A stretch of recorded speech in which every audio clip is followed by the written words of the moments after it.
बहुत समय पहले की बात है। एक समय तीनों लोकों में राक्षसों का आतंक फैलाने वाला एक असुर था, हिरण्यकशिपु। वह दैत्यराज था जिसका लक्ष्य था कि तीनों लोकों पर उसी का शासन हो और हर कोई उसकी पूजा करे, किसी भी देवता, विशेषतः भगवान विष्णु की नहीं। उसका द्वेष विष्णु से इसलिए था क्योंकि भगवान विष्णु ने उसके भाई हिरण्याक्ष का वध किया था, जो धरती को पाताल में ले गया था। वराह अवतार में विष्णु ने हिरण्याक्ष का संहार कर पृथ्वी की रक्षा की थी। अपने भाई की मृत्यु का बदला लेने के लिए हिरण्यकशिपु ने एक लंबा कठोर तप शुरू किया।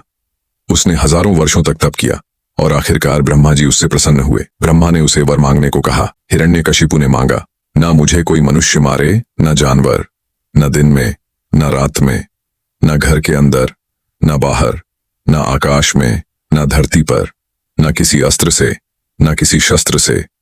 ब्रह्मा जी ने यह वरदान दे दिया। इस वरदान से हिरण्यकशिपु घमंड से भर गया और उसने खुद को अमर समझ लिया। धीरे धीरे हिरण्यकशिपु ने धरती पर अत्याचार शुरू कर दिए। उसने भगवान विष्णु की पूजा बंद करवा दी और खुद को ईश्वर घोषित कर दिया। सभी देवता भयभीत थे, लेकिन एक अपवाद था, उसका पुत्र प्रहलाद। प्रहलाद एक अत्यंत भक्त और सात्विक बालक था। उसने बचपन से ही भगवान विष्णु का नाम जपना शुरू कर दिया था। जब गुरु ने उसे शास्त्र पढ़ाया तो उसने उनमें से केवल विष्णु भक्ति को अपनाया। हिरण्यकशिपु अपने ही पुत्र की भक्ति से क्रोधित हो गया। उसने प्रहलाद को समझाने की बहुत कोशिश की, लेकिन प्रहलाद हर बार यही कहता, भगवान विष्णु ही सच्चे परमेश्वर हैं, वही पालनहार हैं। यह सुनकर हिरण्यकशिपु का क्रोध और बढ़ गया। उसने प्रहलाद को मारने के अनेक प्रयास किए, विष दिया, लेकिन विष्णु की कृपा से विष अमृत बन गया। सांपों से डसवाया, लेकिन सांप प्रहलाद को काट नहीं सके।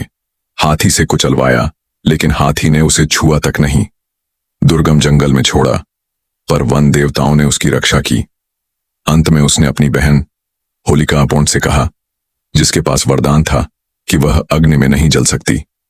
होलिका प्रहलाद को गोद में लेकर अग्नि में बैठी, लेकिन विष्णु कृपा से होलिका जल गई और प्रहलाद सुरक्षित बाहर आ गया।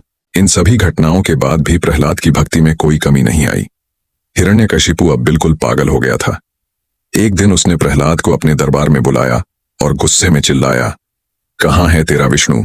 दिखा मुझे, क्या वो इस खंभे में है? प्रहलाद ने शांत स्वर में कहा, हाँ पिताजी, भगवान विष्णु हर जगह हैं, इस खंभे में भी। हिरण्यकशिपु ने क्रोध में उस खंभे पर अपना गदा मारा और उसी क्षण एक तेज गर्जना हुई। उस खंभे को चीरते हुए प्रकट हुए भगवान विष्णु अपने उग्र और अद्भुत रूप में, नरसिंह अवतार, यानी आधे मनुष्य और आधे सिंह के रूप में। उनका चेहरा सिंह का था, शरीर मनुष्य का। वे अत्यंत विशाल, भयानक और तेजस्वी थे। फिर भगवान नरसिंह ने हिरण्यकशिपु को पकड़ लिया। न दिन था न रात, वह समय संध्या का था। न घर था न बाहर, वह स्थान राजमहल का द्वार था। न आकाश था न धरती।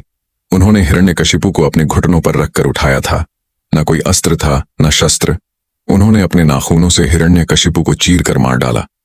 इस प्रकार हिरण्यकशिपु का अंत हुआ और ब्रह्मा जी का वरदान भी झूठा नहीं पड़ा, क्योंकि भगवान नरसिंह ने हर शर्त को ध्यान में रखते हुए कार्य पूरा किया। लेकिन नरसिंह भगवान का क्रोध अभी शांत नहीं हुआ था। वे गर्जना कर रहे थे, विकराल हो चुके थे। सभी देवता भयभीत हो गए। शिव, ब्रह्मा, इंद्र, सबने उन्हें शांत करने की कोशिश की, पर कोई सफल नहीं हुआ। अंत में प्रहलाद भगवान के चरणों में गिर पड़ा और हाथ जोड़कर प्रार्थना की।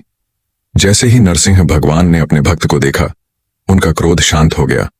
उन्होंने प्रहलाद को अपने गोद में उठा लिया, आशीर्वाद दिया और कहा, जब तक यह ब्रह्मांड रहेगा, तेरी भक्ति का गुणगान होता रहेगा। प्रहलाद को फिर स्वर्ग का राजा घोषित किया गया और उसके जीवन में सुख, ज्ञान और धर्म का वास रहा।